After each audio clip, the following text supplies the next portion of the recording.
Hoy vamos a estar hablando de una joya preciosa que tiene la Iglesia Católica y que está siendo atacada. Vamos a estar hablando del celibato.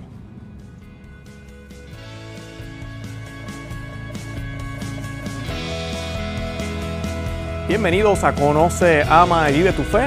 Este es el programa donde compartimos el Evangelio y profundizamos en las bellezas y riquezas de nuestra fe católica. Les habla su amigo y hermano Luis Román y quisiera recordarles que no podemos amar lo que no conocemos y que solo vivimos lo que amamos. Nos dicen las Escrituras: yo os quisiera libres de preocupaciones. El no casado se preocupa de las cosas del Señor, de cómo agradar al Señor. El casado se preocupa de las cosas del mundo, de cómo agradar a su mujer. Está por tanto dividido. La mujer no casada, lo mismo que la doncella, se preocupa de las cosas del Señor, de ser santa en el cuerpo y en el espíritu. Mas la casada se preocupa de las cosas del mundo, de cómo agradar a su marido. Os digo esto para vuestro provecho, no para tenderos un lazo, sino para moverlos a lo más digno y al trato asiduo con el Señor sin división.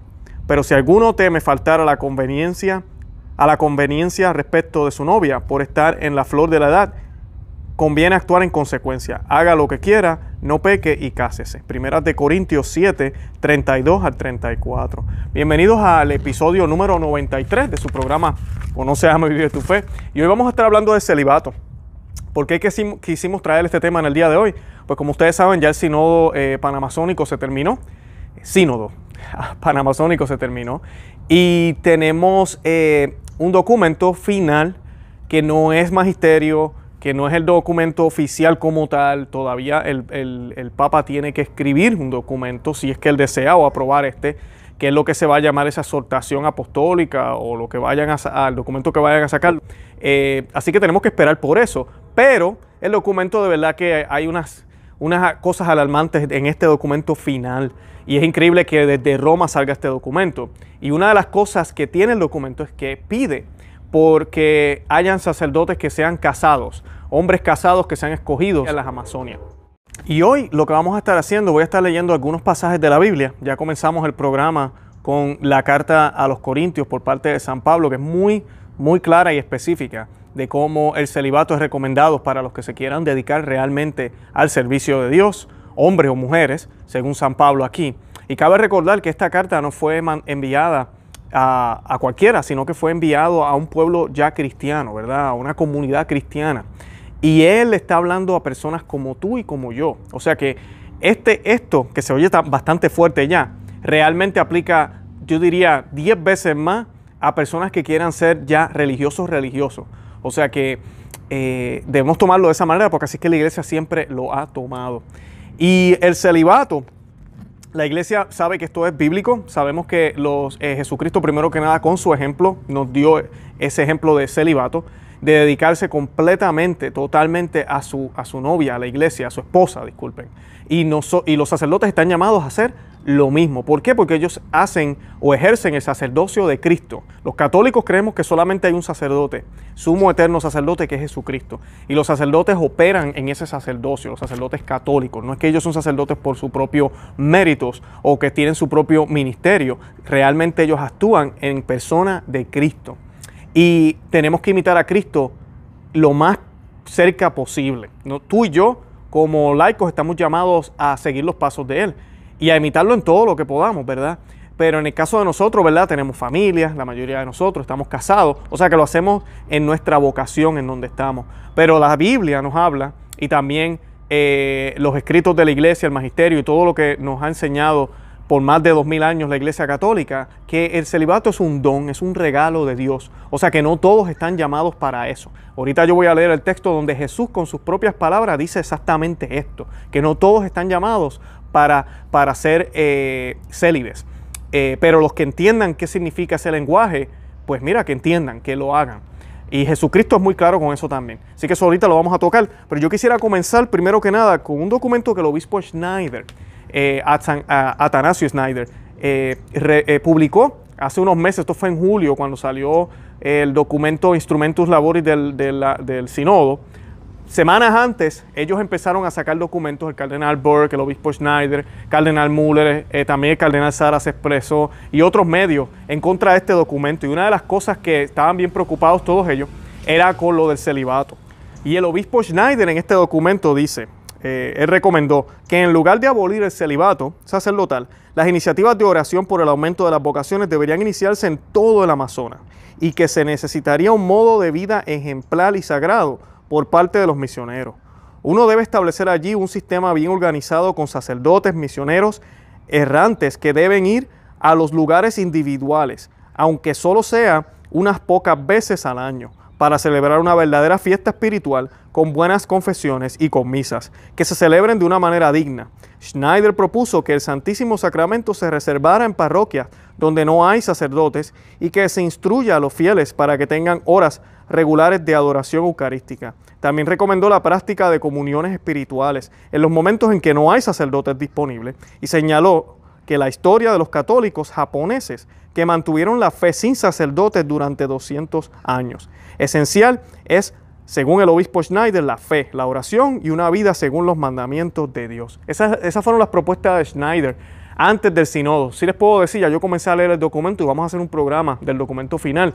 Para nada estas son las propuestas, no están proponiendo esto. Como Schneider muestra, en las últimas décadas, algunos misioneros en el Amazonas se han apartado del verdadero espíritu de Jesucristo, de los apóstoles y de los santos misioneros. Ellos, en cambio, han recurrido al espíritu de este mundo.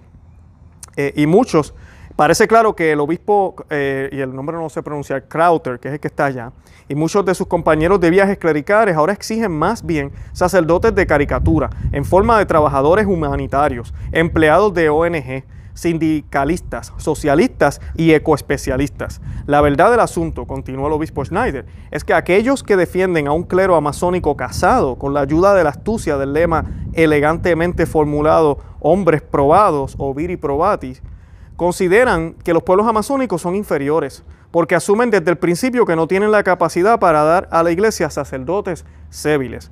En el transcurso de 2000 años, todos los pueblos, e incluso los bárbaros, fueron capaces de criar a sus propios hijos con la ayuda de la gracia de Cristo hacia un sacerdocio célibe, según el ejemplo de Jesucristo.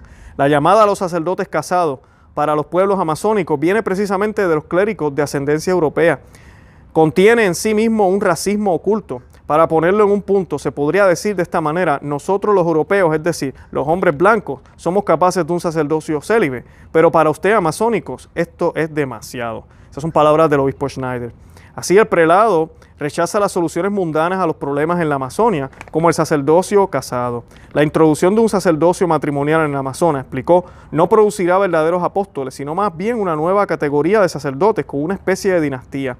Hay que tener en cuenta que la cultura indígena del Amazonas aún no ha alcanzado una madurez confiable y probada de generaciones cristianas completas, que estén completamente permeadas por el espíritu del Evangelio. El obispo Schneider continúa diciendo que los pueblos indígenas a lo largo de la historia de la Iglesia, como las tribus alemanas, primero recibieron la instrucción de grandes misioneros, hasta que tuvieron una fe y una cultura católica muy arraigada y pudieron dar sus propios sacerdotes. Sin embargo, esto puede llevar a veces siglos, agregó.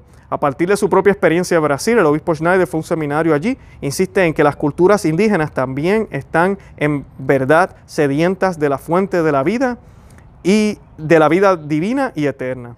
El obispo Schneider reprendió enérgicamente a los prelados reformistas que ahora participan en la preparación del Sínodo de la Amazonia. Afirma que al abusar del nombre de Jesús y del santo oficio episcopal y sacerdotal, los misioneros e incluso los obispos han predicado en el Amazonas principalmente un evangelio de la vida terrenal, un evangelio del estómago, por así decirlo, y no un evangelio de la cruz, un evangelio de la adoración de la naturaleza, del bosque, del agua, del sol, un evangelio de la adoración de esta vida material terrenal tan breve.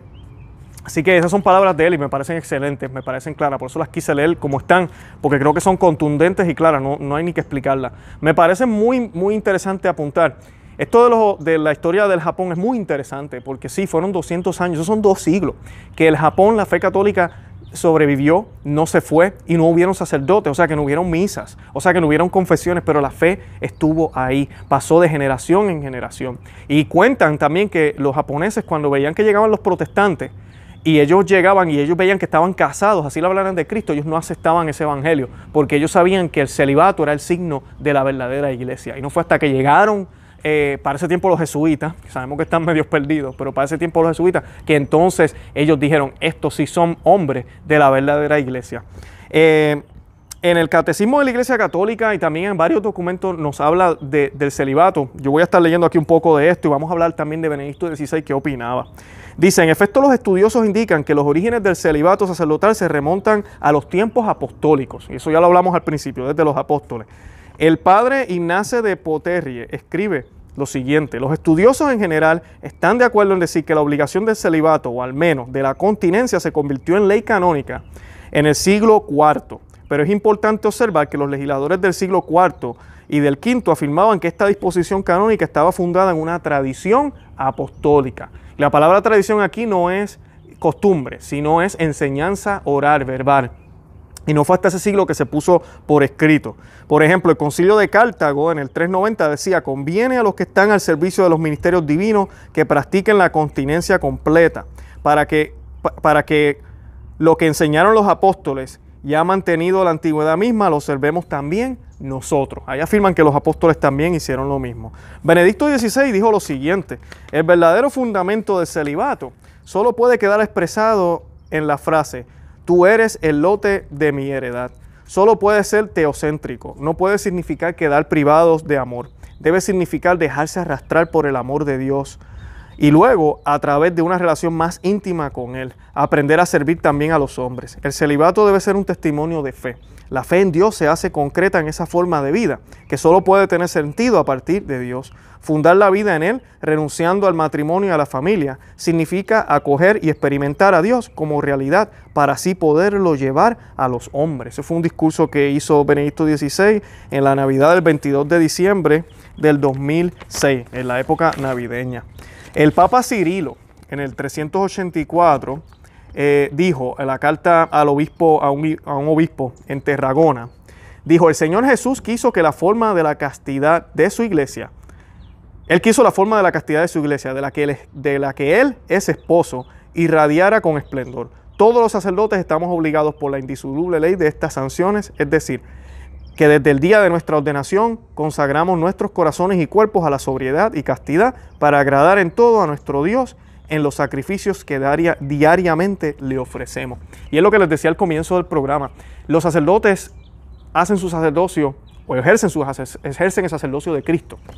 Esa es la manera correcta de decirlo, ejercen el sacerdocio de Cristo. Y por eso la iglesia siempre lo ha entendido de esta manera. El cardenal Sahara este fin de semana, justo después que salió el documento final, tuiteó en Twitter: el celibato es un tesoro precioso, una joya espléndida que la iglesia ha conservado durante siglos. No podemos olvidarlo, es un tesoro. Qué ejemplo, ¿no? Ver estos hombres que se sacrifican en todo, no solo en estar solos, sin familia, ir a lugares lejanos, dedicarse a Dios todo el tiempo, 24/7, como decimos, sino que también deciden no tener familia, no tener nada suyo. Esa es la verdadera entrega a Dios. Y si los altos líderes, nuestros pastores, no están dispuestos a hacer eso, ¿cómo lo vamos a hacer nosotros que tenemos familia? ¿Cómo lo vamos a hacer nosotros que tenemos trabajo, que tenemos cosas que hacer? No lo vamos a poder hacer. Y el ejemplo empieza por los líderes, ¿verdad? Por nuestros pastores. También tenemos aquí que, esto lo escuché de un sacerdote, dice: María, llena de gracia, no necesitó otro amor terrenal, Así el celibato, igual que María, es un don y un regalo que con solo el amor de la iglesia basta. Es exactamente lo mismo, es un regalo. Esto es bien importante, no todos están llamados para eso, no todos lo están. Por eso el proceso de discernimiento, el proceso de catecismo es bien importante para que los futuros sacerdotes entiendan lo que están haciendo y estén preparados para hacer esto, siempre y cuando el Señor le ha dado ese don. Y Jesús lo dice en Mateo 19, 11, 14. Dice: pero Él les dijo: no todos entienden este lenguaje, sino aquellos a quienes se les ha concedido. Porque hay eunucos que nacieron así del seno materno, y hay eunucos que se hicieron tales a sí mismos por el reino de los cielos. Quien pueda entender, que entienda.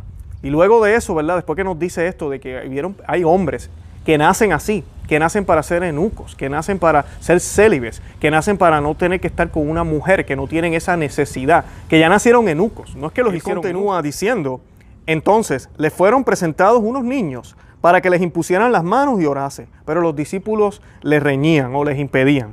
Mas Jesús les dijo: deja que los niños vengan a mí y no se los impidáis, porque de los que son como estos es el reino de los cielos. Y yo creo que el celibato es una de las manifestaciones de ser como un niño, porque no hay esa malicia, no hay esas ganas. Y no estoy diciendo que a un sacerdote no le dan deseos, pero si tiene el don y yo no soy sacerdote para hablar por eso, pero si tiene el don el sacerdote, va a poder contenerse, va a tener la gracia para poder hacerlo. No podemos pensar que estos hombres son como cualquier otro hombre. A mí me da pena al escuchar católicos decir, oh, el sacerdote, él es otro hombre más. Sí y no. Sí en el sentido de que sí es un hombre con sentimiento, es un hombre hecho de carne y hueso. Y claro que sí, es tentado. Claro que sí, necesita oración. Claro que sí, necesita nuestro apoyo. Claro que sí, él también tiene que seguir el camino de Cristo. En ese sentido, sí. Pero no en el sentido en su labor en la iglesia. Él es el sacerdote. Usted y yo no podemos consagrar, usted y yo no podemos ofrecer el sacrificio de la Santa Misa. Usted y yo no podemos confesar o dar la comunión. No podemos hacer ninguna de estas cosas que son cruciales y esenciales en la vida del católico y que son cruciales y esenciales para todo cristiano que quiere verdaderamente seguir a Cristo en su iglesia. En cambio, ellos sí lo hacen porque ellos fueron llamados por Cristo para hacer ese llamado. Y debemos recordar que también es bien importante. Nosotros vemos el lavado de los pies. Y a mí me encanta hacer eco de Santo Tomás de Aquino en esto, porque mucha gente no entiende lo que pasó ahí. Esto no fue un día que Jesucristo se levantó y dijo, oye, qué sucio tienen ustedes los pies, quiero lavárselos. No, él solamente hizo el lavado de pies la noche de la última cena. ¿Por qué él hizo el lavado de pies esa noche y no lo hizo en cualquier otra noche? Inclusive los teólogos nos dicen, y estamos casi seguros, que Jesucristo vivió por lo menos 3 años su ministerio aquí en la tierra. O sea que él tuvo que haber celebrado la Pascua otras veces. Pero en esa nada más fue en la cual él le lavó los pies a los discípulos. ¿Por qué? Porque él estaba instituyendo el orden sacerdotal esa noche. Además de que iba a instituir el sacramento de la Eucaristía y iba a celebrar la primera misa. Esa noche iba a pasar algo que nunca había sucedido. Es por esto que él hace el lavado de los pies a sus apóstoles.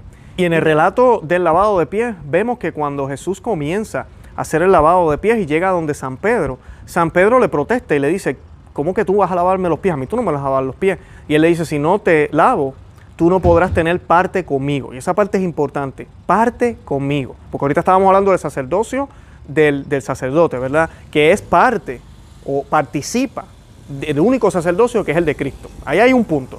Luego, San Pedro, al escuchar esa respuesta, le dice, pues si es así, no me laves solo los pies, lávame todo el cuerpo, lávame la cabeza, lávame todo, ¿verdad? Y yo creo que muchos de nosotros hubiésemos reaccionado de la misma forma. Pero entonces Jesús le dice, no hay necesidad de lavarlos así porque ustedes están limpios. Entonces, ¿por qué le tenía que lavar los pies? Porque nos dice Santo Tomás de Aquino, y me gusta esta interpretación de él dice que por más limpios que ellos estén, por más ungidos que estén, bendecidos y todo lo demás, tienen que tocar el suelo aquí en la tierra, tienen que caminar en el lodo para poder evangelizar. ¿Y qué pasa? Por eso le lava los pies, para que esa suciedad, esa poca suciedad que hay donde ellos caminan, se vaya. ¿Por qué tienen que irse? Porque están a punto de participar de la cena del Señor. Están a punto de presenciar la primera vez en que el sacrificio del Señor es ofrecido. Inclusive no había todavía sucedido, pero Jesús es dueño del tiempo y del espacio. Y cuando Él está haciendo las palabras, dice, este es mi cuerpo, esta es mi sangre que será entregado por ustedes. Lo dice a sí mismo. Y esto es el día antes. ¿Okay? Son las mismas palabras que decimos todavía, los sacerdotes lo dicen, ¿verdad? Cada día durante 2000 años en la Santa Misa. Todavía se sigue diciendo. ¿Y por qué? Porque Él dijo, hagan esto en memoria mía. O sea que esta limpieza, ¿verdad? Para poder participar, es eso mismo. Ellos son diferentes. Ellos no son igual que usted y yo. En esa última cena, como lamentablemente algunos modernistas dicen, ahí no estaba todo el mundo. Ahí estaban solo los apóstoles. Ahí no estaba nadie más. Yo he escuchado prédicas de personas que dicen, ahí estaba Raimundo y todo el mundo. No, esta cena fue especial. Esa Pascua fue especial. Inclusive el mismo lo dice. No saben cuánto tiempo he esperado por este momento. El mismo Jesucristo lo dice. Así que hay un ministerio especial en estos sacerdotes, ¿verdad? En estos apóstoles. Y eso ha pasado de generación en generación, ¿verdad? Esa sucesión apostólica a través de las manos de ellos y de las manos de las otras generaciones hasta el día de hoy con nuestros sacerdotes. Y todos practicaron la celiba, fueron célibes. Algunos tenían hijos, algunos llegaron a estar casados, pero al momento en que tuvieron su llamado con Cristo, practicaron el celibato. Y esa es la diferencia. En la historia de la iglesia han habido momentos en donde la iglesia ha bajado un poco la ley en algunos lugares, donde han tenido que dejar que personas ya casadas sean sacerdotes. Sí, ha pasado. Y este es uno de los argumentos que hacen. Pero es que ustedes ya lo han hecho. Pero, al momento en que la iglesia ve que ya esa situación está resuelta, lo quita. Además de que la intención de esas regiones es que se conviertan completamente al cristianismo. Y estos son hombres, si usted ve la historia, son hombres que eran completamente cristianos bautizados. Ahorita en las Amazonias, ninguno de ellos está bautizado y no hay interés. Lo que hay es un sincretismo religioso. Y en el documento final también usted ve el lenguaje y de eso es lo que se está hablando, de cómo vamos a hacer esto interreligioso para que sea una iglesia universal, pero no es la iglesia católica que conocemos normalmente. Eso es lo que están tratando de hacer ahí. Así que vemos la diferencia. Pero inmediatamente que ya ese problema queda resuelto, la iglesia inmediatamente dice, no más hombres casados. De ahora en adelante son hombres célibes, que no tengan ya pareja, que sean hombres solteros, ¿verdad? Solos. Eso es lo que la iglesia siempre ha hecho y por eso hasta el día de hoy, eso es lo que siempre hemos visto, ¿no? También vemos los ordinarios, vemos estas situaciones, estas circunstancias donde, por ejemplo, un sacerdote anglicano o de otra denominación cristiana se decide, y bendito sea Dios por eso, se convierte al catolicismo y está en una edad mayor. Esas personas tienen dos opciones. Pueden unirse a la iglesia católica como laicos.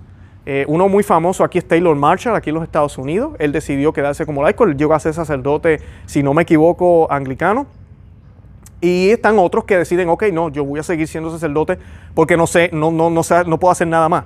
Es lo que he hecho toda mi vida y tengo mis responsabilidades. La iglesia aguanta eso por ese momento, lo tolera, para que la persona pueda convertirse y trabajar como un sacerdote normal. Ahora, en estos ordinarios, por ejemplo, el más reciente que Benedicto XVI hizo con los anglicanos, va a llegar el momento en que todos los sacerdotes van a ser también célibes, porque estos sacerdotes que fueron los primeros que eran casados ya, van a fallecer. Y los que vienen ahora, los que se están ordenando nuevos en el mismo ordinario, no, son célibes también. Eso siempre ha sido el modelo de la iglesia. No es romper la regla para siempre y ya, que es lo que se pretende hacer aquí en las Amazonas. Es bien distinto. Y con esto de las reglas hay que tener cuidado porque siempre hay un riesgo. Entonces la iglesia entiende eso y tiene que volver de nuevo a donde estábamos. Así que tenemos que orar para ver qué sucede con este documento, pero definitivamente el celibato tiene que ser defendido y es un regalo para la iglesia católica, como dice el cardenal Sara, es una joya.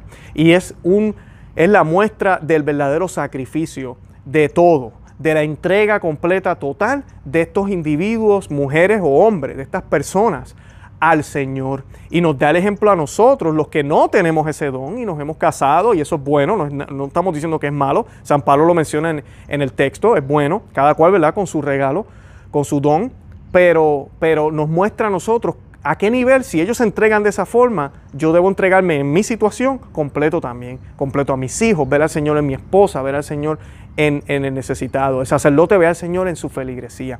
Y él tiene que dedicarse completamente a ellos, ¿ok? Completamente a ellos. Imagínense, yo sé que los sacerdotes que me escuchan, es casi imposible, siendo solo, célibe, y a veces yo sé que el tiempo no les da, a veces es demasiado el trabajo, las comunidades son inmensas. Imagínense si usted fuera casado, imagínense usted dando una homilía pensando que cuando salga de ahí tengo que comprar leche, tengo que llevar al niño a la escuela, es imposible. No vamos a tener una iglesia comprometida como tal. Lo que sí debemos orar, porque lamentablemente el demonio está utilizando esto, se nos ha enfriado la fe en muchos sentidos en la iglesia y por eso las vocaciones son menos y menos. Y esta no es la solución. La solución es lo que nos dice el obispo Schneider. Ok, ¿cómo podemos promover esta cultura de nuevo? ¿Cómo podemos promover esto como algo que vale la pena? Es triste porque uno escucha historias de donde quiera, donde el hijito quiere ser sacerdote y la mamá lo mira y le dice, no, usted va a ser doctor. Porque lo que pensamos en qué, en el dinero, en el progreso, en el ser exitoso y no nos damos cuenta que lo que deberíamos importar es la santidad. Eso es lo más importante, eso es lo que nos debería importar, la santidad. Y lamentablemente para muchos católicos esa no es la prioridad, no lo es. Y entonces tenemos ese problema. Y no, debe ser la santidad. Cuando un niño crece en un hogar donde todo es santidad, donde todo lo que se habla de la santidad y lo más importante es ir al cielo, créeme, de ahí van a salir sacerdotes, van a salir religiosas también, porque van a querer llegar a eso más de una manera plena y es lo más importante. En cambio, hoy en día que se nos habla del dinero, pues los niños buscan donde hay dinero, los jóvenes van buscando donde hay dinero y lamentablemente son menos las vocaciones. Tampoco, y sí quiero hablar de esto, el celibato es la solución para estos sacerdotes que han abusado de niños, que han hecho cosas horribles, la homosexualidad, para nada. Tú tienes sacerdotes católicos y déjame decirte algo, el que es infiel, es infiel. va a hacerlo como quiera, va a hacer de esa manera porque esa persona tiene un problema. Primero, el demonio ha hecho lo que da la gana con ese sacerdote. Y lamentablemente son almas perdidas ahorita mismo, que deberían salir de ahí. Y debemos orar por esos sacerdotes que están con ese problema. Y debemos orar también por la iglesia para que sea fuerte con esos sacerdotes. No podemos tolerar esto, no podemos esconderlo. Pero las estadísticas nos dicen que es 1% mínimo. Estamos hablando tal vez de un 1 o un 2% de todos los sacerdotes en el mundo. O sea que los sacerdotes en el mundo son fieles, lo son buenos sacerdotes. Y aquí hago la invitación de nuevo, me gustaría hacer este tema con un sacerdote que me escucha, de verdad. Escríbanme por aquí por YouTube, me pueden escribir por Facebook, donde sea, porque sería buenísimo hablar de este tema con un sacerdote. Pero nada, aquí les compartí un poquito del celibato, espero que, ¿verdad?, que les hayan aprendido algo. Vamos a estar hablando también de las diaconisas y de las sacerdotes mujeres, que es otro tema que salió también en el documento más lueguito, y vamos a hacer también un programa del documento final para que estemos todos informados. Los invito a que visiten el blog conoceamevivetufe.com, que se suscriban aquí al canal. Nos pueden buscar también en las aplicaciones de podcast. Si no pueden verme por video, están manejando, haciendo ejercicio o lo que sea, me pueden escuchar por esos medios, y que nos sigan en Facebook, Instagram y Twitter. Los amo un montón, compartan el video, denle me gusta, dejen un comentario y nada, Santa María, ora pro nobis.